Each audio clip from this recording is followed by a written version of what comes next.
Hi, I'm Andy Mitchell, President and CEO of the Securities and Investment Management Association. Today, we're here to talk about retirement and why Canada's retirement income system needs to evolve to match the financial realities that Canadians are facing today. Now, nearly half of all retirement income comes from one category: individual private savings. Canadians are doing their part. They're working longer, saving when they can, and planning responsibly, but they're being squeezed in every direction. Meanwhile, the framework that supports this increasingly important category, private savings, has remained largely unchanged for nearly 2 decades. That's what Sima's new report, Canada's Retirement Puzzle, sets out to review and address. This report looks at the growing role of private savings through the lens of the economic realities many Canadians are facing today. I'm joined today by Ian Bragg, Vice President of Research and Statistics, to dig a little further into the report's findings. That's right, Andy. Canada's retirement system has evolved over several decades to include multiple sources of retirement income. And what's very interesting that came out of the report is that balance across different sources has shifted over time. And today, for various reasons, including the decline of workplace pension plans, Canadians have more and more of that responsibility themselves.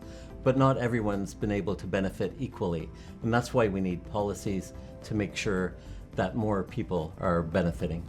Yeah, Ian, it's interesting. The assumptions used in this system that have been relied on for decades are not necessarily relevant today. Assumptions about when people are going to retire, how long they're working these days, how long they're going to live, and their longevity. And that creates a huge risk for Canada.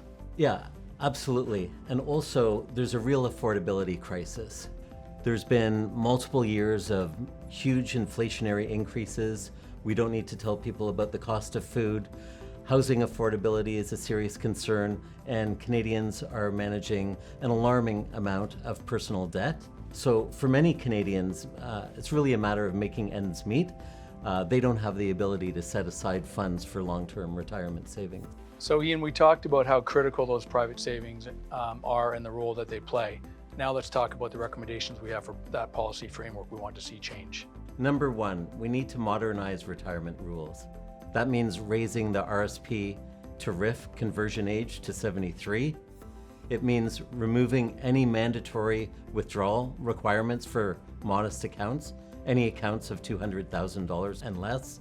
Number two, level the playing field.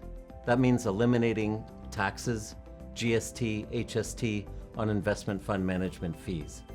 It means reducing regulatory costs.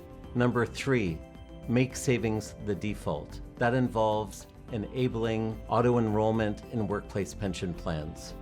And finally, strengthening the role of private savings in financial literacy programs. If private savings are going to carry more of the weight, the system around them has to change. Canadians are doing what they can to save for retirement, but they shouldn't have to do it without the right policy supports. This is a time for modernization.